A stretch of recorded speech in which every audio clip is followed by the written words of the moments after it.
Hello, everyone. Thank you for joining us today for the xMonthly Marketing Mix. My name is Jeffrey DiMaria, and I'm thankful to have you here. Today's session, we have a very interesting guest presenter here today, Jason Gumpert from MSDynamicsWorld. He provides really great information, great media resource marketing opportunities for partners. I thought no one better to be able to come in and join and share some insights regarding the Microsoft Dynamics channel. On today's session, we'll be covering a couple different items. We will be sharing some of our site enhancements. We'll also share with you our CSP briefing and our secret agent briefing to help drive the conversation. And then we'll dig down deep into the MS Dynamics world, partner survey, and marketing opportunities.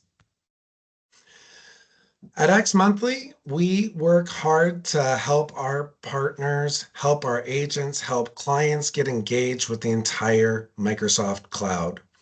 We try to bring Microsoft Dynamics 365 and Microsoft 365 together through the Power Platform, Azure Copilots, and agents. We're really trying to simplify how we're working with people. When you join in and you explore, you'll see that there's the Microsoft AI Cloud. We have programs to help you drive the cloud conversation with clients. If you're a business applications or an ERP type partner, there is the Microsoft 365 play, and we're leaning in.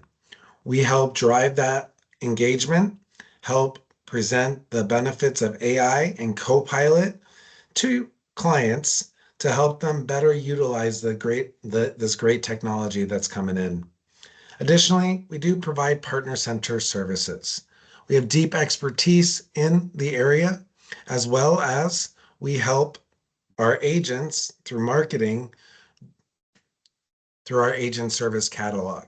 So when you sign up to become an agent here at xMonthly, we help promote your capabilities, your services, and give you a platform to share some of your insights. Each month at xMonthly, we have our marketing mix. That's today. It's the first working Monday of each month. That helps us accommodate for things like the New Year, Labor Day, 4th of July, just trying to be flexible to help our team to be able to drive that consistent schedule. On our secret agent briefings, we work with individuals that have great expertise in specific areas. For example, last month we had AJ Anasari sharing some insights around Copilot. We also had Michael Wall in January talking about some AI capabilities. We had Shannon Mullins sharing more about the Business Central opportunity and more. And again, the third Wednesday of each month, we do a client-facing event to help drive that conversation forward. If you join, you can leverage these tools. We have emails, campaigns that help drive CSP briefings. You can schedule a private CSP briefing, and we'll work with you on helping deliver the value of the full Microsoft Cloud. So I encourage you to explore. We keep updating the site. We're making them stronger. We're making our product page stronger and working on our services to make it easy for clients to find you and engage. So thank you very much for spending a few minutes with an overview of xMonthly. Now, without much further ado,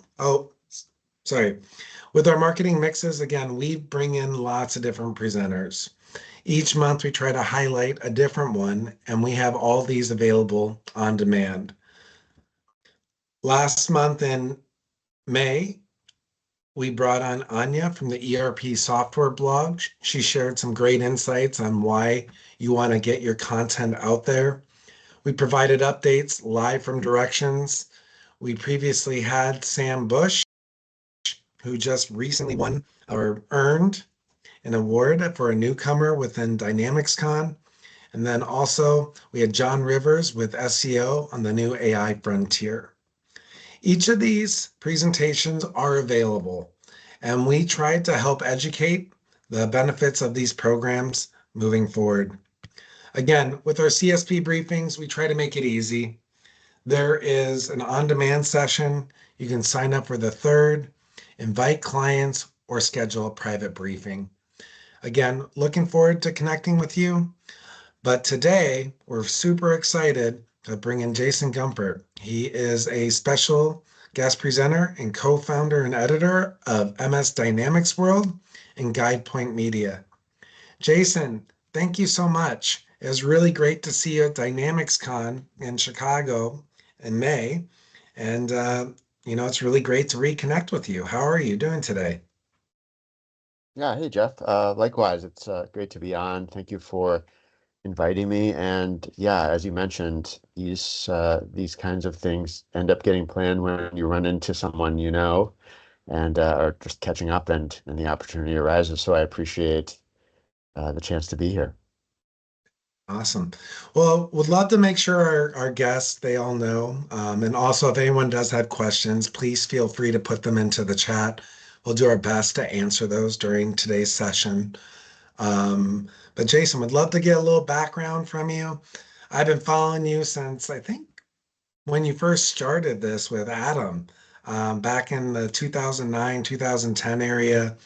I know that I consider you all one of the top news sources for Dynamics, so it's really an honor to have you here. Oh, thanks. Yeah, I mean, I can just start with a little bit more about that. You were pretty close on the year. I think it was really 2008 that we really started. So I guess that makes 17 years. But yeah, it was almost everything was still on-prem in those days, as you probably remember. And the site sort of was formed out of our perception that there was a need for more of a digital uh, news presence, a digital presence for advertisers, a digital presence for reporting on this technology and I mean, I think as a lot of people on this call probably know, Dynamics and now Power Platform and related technologies from Microsoft have really flourished over the years. So it's made for a really positive and rewarding sort of area to be in for all these years. And that's why you see so many people who've stuck around, right? But I can go on, I guess. Yeah, Yeah, yeah, so no. just yeah, let me just tell you a little bit more about us. Oh yeah, thank you. That's that's helpful. So yeah, we're an independent news and information resource, MS Dynamics World. I'm the editor there, so I'm overseeing all the editorial content, the reporting that comes out, the articles from subject matter experts that you'll see on our site.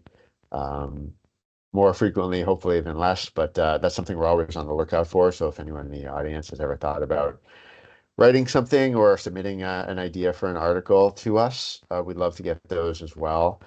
We work with anyone who submits something to sort of develop it, edit, and do some revisions and try to make it the best it can be, and then put it out. Everything that's editorial on our site is non-promotional as well. So we try to really keep a clear line there between what's sponsored and what's not, what's editorial and non-sponsored. Yeah, so my responsibility is primarily on the editorial side. But as a small business owner, I'm also playing a range of roles on the back, supporting all sorts of stuff with the site development and just business strategy and marketing and all those things that people tend to do when they are sort of helping run a business. Yeah, and just to give a little bit more about what else we do, we run a lot of educational webcasts. I'll get into some data on that. That's pretty cool in a couple minutes here that we recently showed off. We also do our fair share of surveys and reports. I have some survey data from today. We've been running surveys on our readers for years, and we'll occasionally also do special reports, special surveys, special research when the need is there, I guess you would say. So that's those are things we do sort of on a more occasional basis, but we love to do them, and we'd like to even do more of them.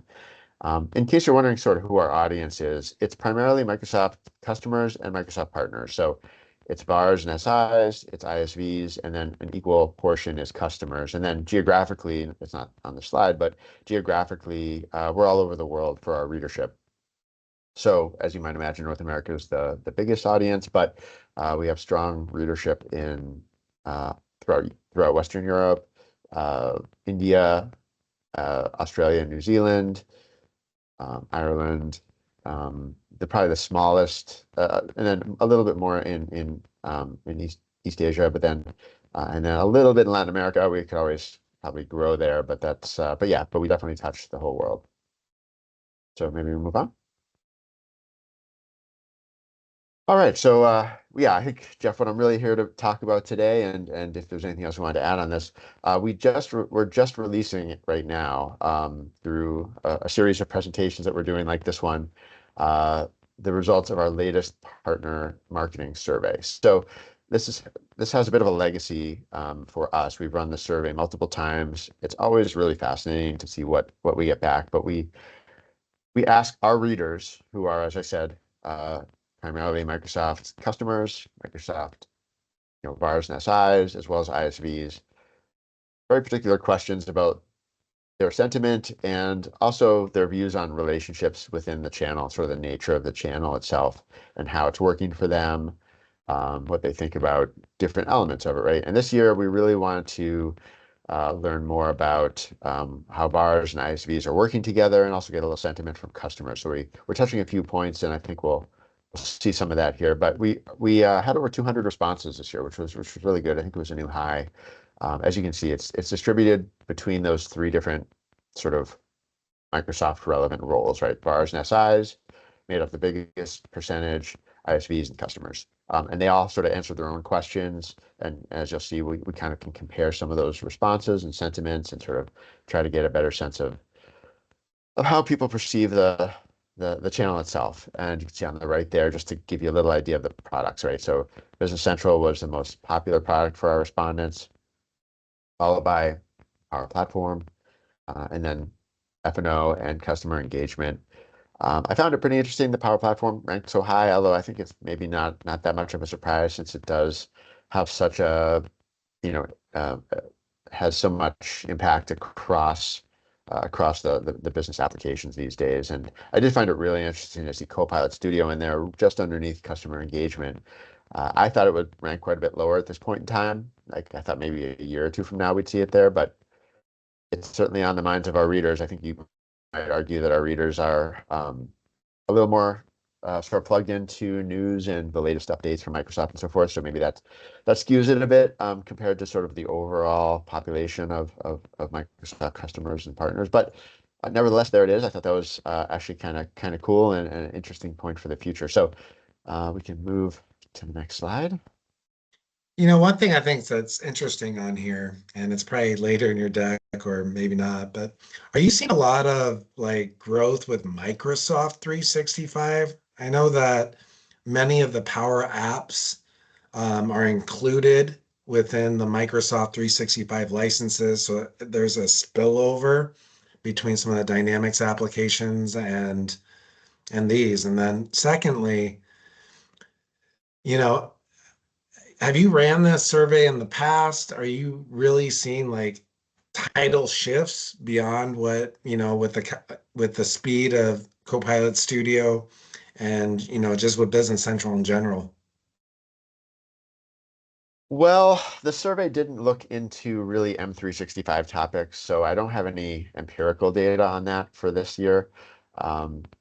What I can say is anecdotally, I certainly hear more, I would say, than I have in the past about partners who tend to focus on business applications as part of their strategy, thinking more about what their M365 opportunity is. I mean, that's something I definitely hear more than I have in the past. And in terms of figuring out licensing and the way they structure deals for their clients and the way where they prioritize integration. If it's something like an agent, that's certainly something I hear. Probably one point I have here, Copilot Studio, is this, like showing how it's sort of risen just under, just under the actual D365 and Power Platform, items there as sort of a signal for something we'll have to dig into more. Cool.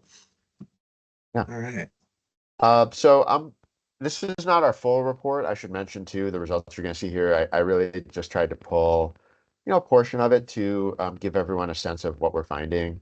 And And so the next few slides are going to be that. They're going to be different survey results, and I'll talk through some of the thinking behind what we were asking, and then what I make of the results that we were getting here. So I thought I'd just lead off with this since I know this is an audience of partners, but we asked both VARs and ISVs what effective marketing techniques are that ISVs take when they're trying to reach VARs, right? So that was one of the big themes of this was like, how do ISVs best market to and support their VAR partners and build the set of sort of partners that they actually work with, right? To like grow that network since that's such a valuable relationship for ISVs.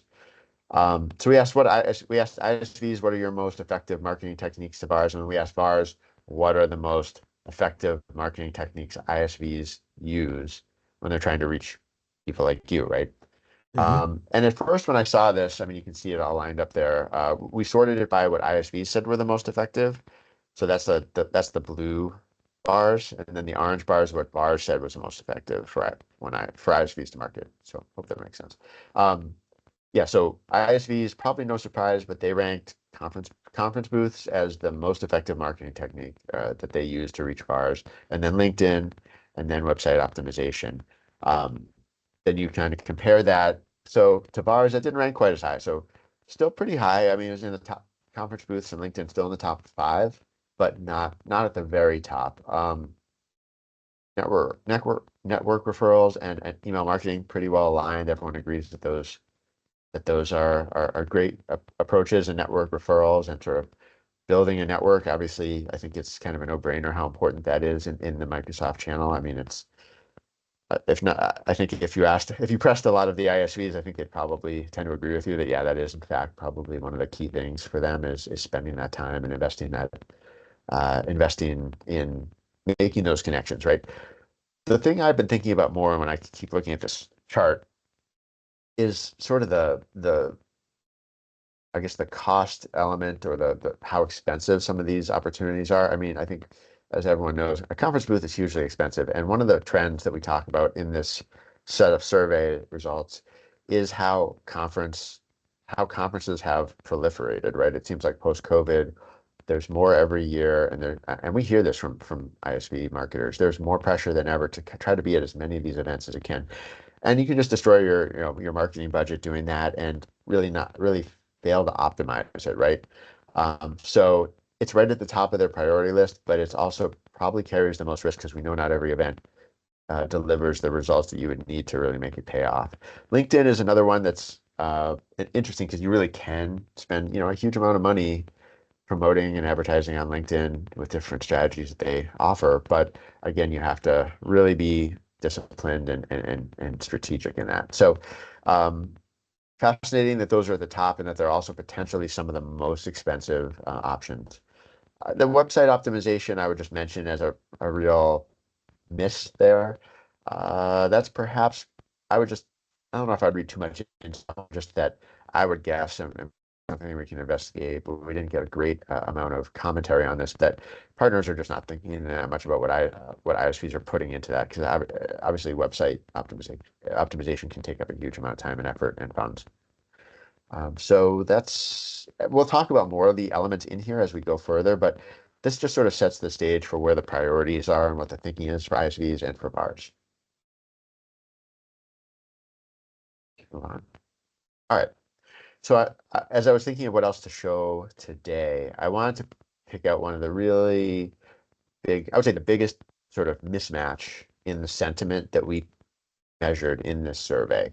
So we asked both VARs, SIs, and then we asked ISVs about their approach to and their views of sharing leads. So when ISVs are able to get some sort of a lead, do they pass it on to their VAR partners? Do they try to use that to help build that relationship, to help fuel deals, and to kind of win trust, I guess you would say, with the partners that they are trying to work with. So we asked VARs this first, and you can go to the next slide.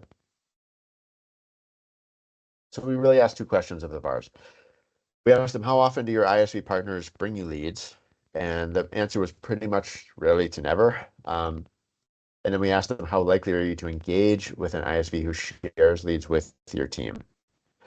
And it's very likely. And this is, I mean, this seems to me fairly intuitive, right? And anecdotally, we've heard this over the years. I mean, partners like to be passed good leads from their ISV partners. It's a nice way to sort of strengthen that relationship, and if they can work together in some way, learn how each of them sort of deals with opportunities and qualifies them and closes them and everything.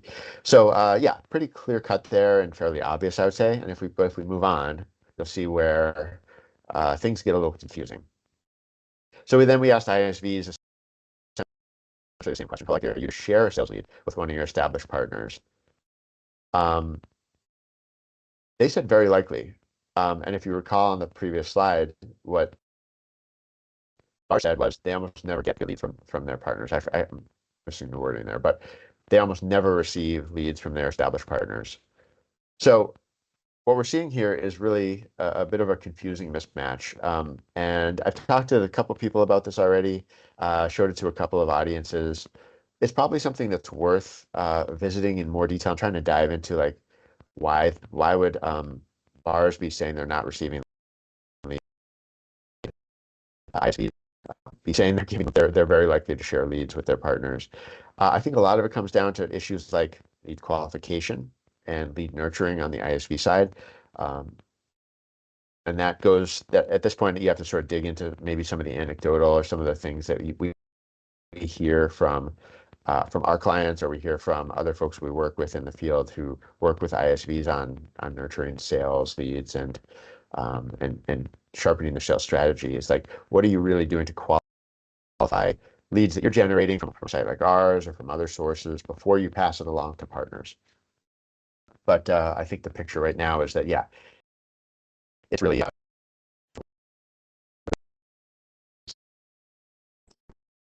that are use it to strengthen those relationships with their system integrators. Okay, so moving on, I'm gonna kind of jump onto another topic here, and that's AppSource. So one of the things we wanted to know, AppSource has been around for so long. I would say it's not a real, it's not going out on a limb to say that many people don't feel like AppSource as a marketplace has really fulfilled its full vision yet. But it still has a sort of level of importance both inside of Microsoft and sort of how it's perceived. It can do a lot. It's obviously grown and been enhanced by Microsoft over the years to some degree. And it's sort of a de facto, place that most ISVs know they have to have a listing and treat it, seriously if they want to be considered a serious, participant in the biz app space at Microsoft, right? So first we asked about sort of people's views toward AppSource, and then we asked VARs and users whether they're likely to. Well, first we asked ISVs sort of who they hear from AppSource, like what kind of engagement do they get, and they're most likely. This is not on the slide here, but they're most likely to hear from customers. Then they said the second most frequent group they hear from is VARs through AppSource, and then finally they do also hear from Microsoft, but that's the least frequent, right? And I guess that kind of makes sense just in terms of numbers. There's more customers than there are partners. There's more partners than there are sort of Microsoft employees who care about business applications these days. But yeah, and then we asked sort of who is most likely to actually contact an ISV via AppSource.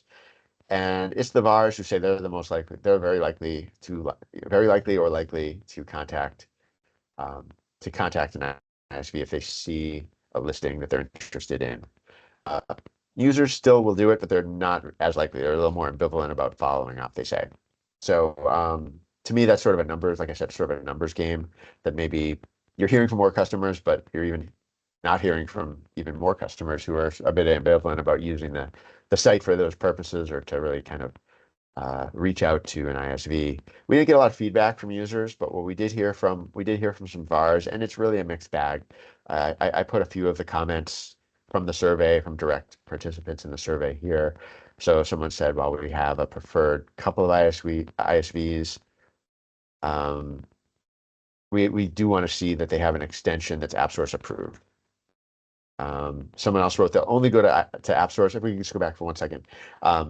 Another person wrote, we'll only go to App Source after they've tried the product, which I think is really curious that they'd sort of try it and then they sort of look and want to see what they're seeing on App Source to represent it.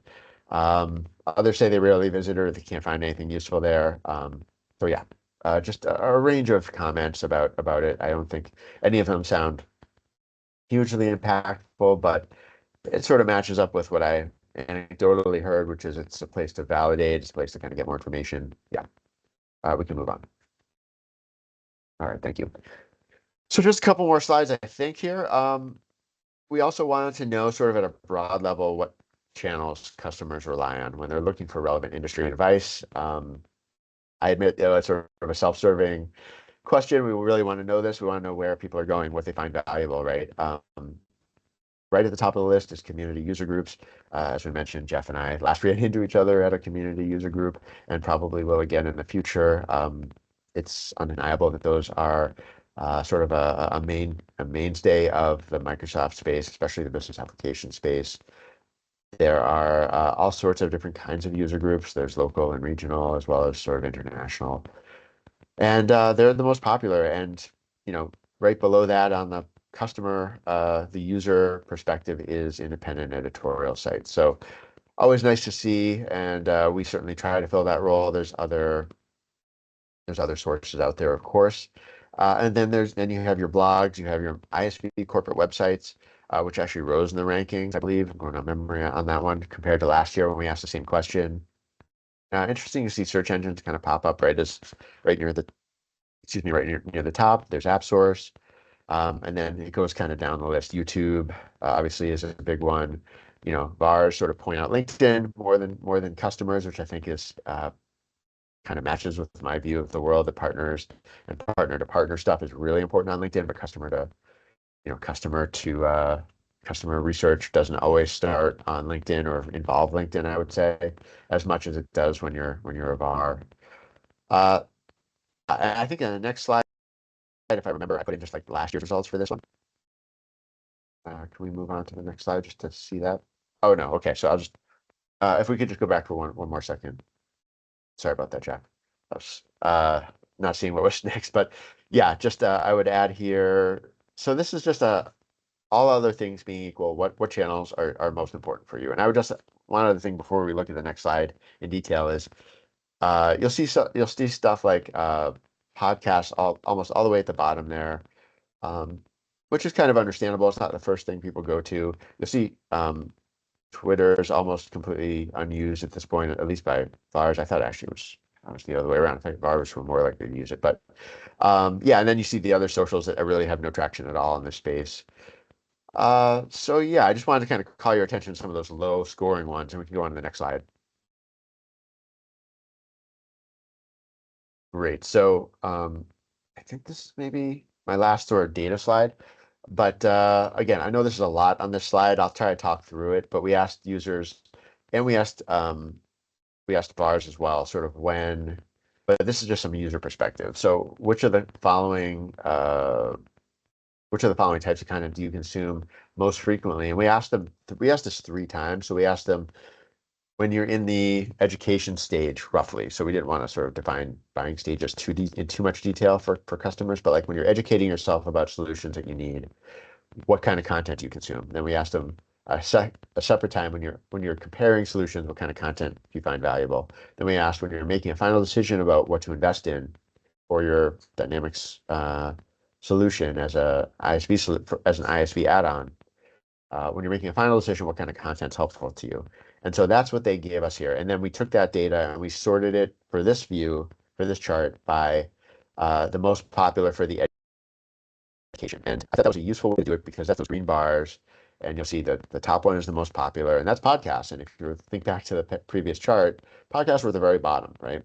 And they were last year too, if you just sort of ask about information sources. But when you think about buying stages and you frame it that way, that's where you start to get very different information, and that's why we always have preached, the fact that you really have to have a diverse set of content types that you put out into the market if you're an ISV or an SI for that matter. and that you have to think about them in terms of who's going to be looking at them and what buying stage they're at, because it really varies. So it's actually fairly, once you're sort of thinking about those stages, you look at how the green bars sort of descend and get less popular, starting with podcasts and white papers and so forth. And then the sort of that middle phase, roughly speaking, the sort of comparison shopping phase, you see a whole different set kind of rise to the top, where the video demos and vendor case studies and buying guides sort of take the most popular rankings, right? And then if you're in the yellow bars, all of a sudden the things that were all the way at the bottom become the most important. So customer references, product trials, things like walkthroughs, demos. So, it just speaks to how hard it is as a marketer. I don't know how many of you are sort of actively responsible for marketing on today's call, but how many things you have to cover and how different the buyer's attention is. So it's one of our favorite slides. I was happy to put this one in here. I think it's a super insightful sort of view of sort of what we all kind of perceive and puts it into some numbers. We can move on. It's kind of cool. Historically, I ran a trial site, and seeing how this lines up and all the buildup that's required, during that whole buying journey, there's a lot of work here. And it's really interesting seeing this, how it all comes together. I'm actually really surprised about the podcast. Trying to discover even how people find those. It's really interesting. It's definitely something to look into.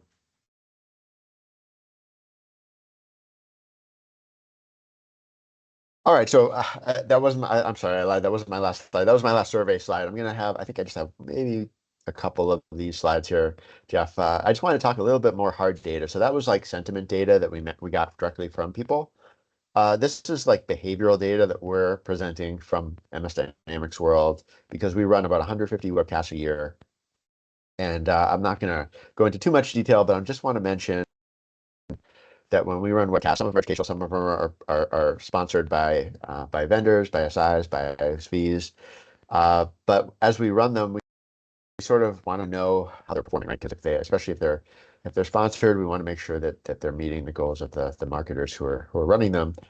And what we've seen in the last couple of years is that registrations are up 22% on a per session basis, and that attendees are up as well, 19% on a per session basis. So things are actually looking quite strong when it comes to like webcast performance. And this is data from about 4 or 5 months ago at this point, or I guess 6 months ago, November.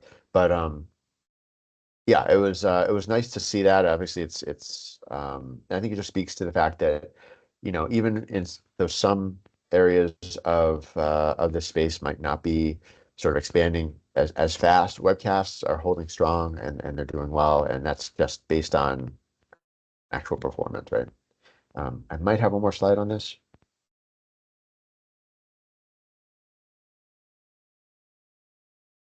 Okay, so on this slide, I brought this one in just because we get a lot of questions about how to run webcasts and whether time zones matter and whether whether you can pre-record sessions or whether they should all be live. They all do pretty well, and live sessions do sort of outperform in terms of registrations, but semi-live sessions also do really well, and they're both growing. So I think if you're trying to decide between the two approaches, semi-live is like where you will pre-record. Those are also doing well and growing steadily. So I think you'll be fine taking either approach. We can move on. I don't want to belabor this point. And then also on demand. So that's something that we take very seriously is pushing recordings after the fact and making sure that we reach as many people as we can for on-demand viewing of webcasts. That's growing quite a bit year over year as well. 74%, I guess. All right. This looks like, okay, just in terms of who we are and the kind of marketing opportunities that we offer to both VARs and SIs. So that's who we serve. We work with on the non-editorial side. We work with ISVs, VARs, and SIs, And we work with marketing teams of all sizes. I'm not going to go into our full lineup of lead delivery and demand gen and branding services, but I will just say that they reach across the full range of sort of the Microsoft Business Applications channel, whether you're a smaller firm with a single marketing person or whether you have a bigger team. We generated over 30,000 sales leads in 2024 for different clients. And that's because we're really reaching out to senior level professionals, decision makers in their organizations. We're trying to stay educated on what's going on in the Microsoft space. We don't really write for like a technical audience. We write for the IT manager level, the CIO, the program manager, the administrator, power user. So yeah, that's kind of who we are and what we do. The other thing I guess I would just mention here is that we're all about targeted or hyper-targeted, you might say, programs. So companies that work with us on the demand gen side of things are usually focused on a particular product, a particular audience, whether it's regional or based on roles or based on products. So we build those so that so that we're only reaching out with offers or with promotions to people who might care about them, and that you're only being having an impact on those people. We're all digital too, so there's plenty of great in-person events in the world. There's not that much paper anymore. When we started, there was a lot of paper advertising, sort of print advertising, but we're digital first. We're digital focused, and that's really where our expertise and our thinking is. Yeah, I think that's it, Jeff. I would just mention while you're coming back on here, I am not the salesperson at MS Dynamics World, so I'm happy to sort of talk more and sort of direct you to our sales team. But I'm the editor, so I'm really here to talk uh, themes and news and subject matter expertise and help people plan what kind of content or presentations they want to do with us. I also host our podcast. So yeah, that's it. Awesome. Hey, Jason, I think there's some really insightful information that you shared on today's call. And, I think it's really great that, you're bringing all the users, the VARs, the end users all together, sharing what's working. When we asked you to join on today's call, just fully out of respect, I love what you guys are doing. I follow, staying up to date with the latest trends. I think it's really important for people to kind of know what's happening and staying up to date. I do consider you all one of the best news sources. So just thank you so much for preparing for today's session here at xMonthly. Um, we love marketing, and you've really pulled in a great program together. And just in the spirit of partnership and working together, thank you so much for coming here today. With our side, we try to do continuous education on being able to help engage the community. We're taking a marketing aspect, we're taking a solutions aspect, we're trying to bring customers as well. So again, I want to thank everyone who's been able to join us on today's session. We do 2 other events each month to help drive education through solutions, as well as our CSP briefings. So again, thank you all for joining on today's session. And if you have any questions, please feel free to reach out. Again, appreciate all the effort and support through the organization, and look forward to seeing others through different industry events and here online. Thanks, Jeff. Thank you.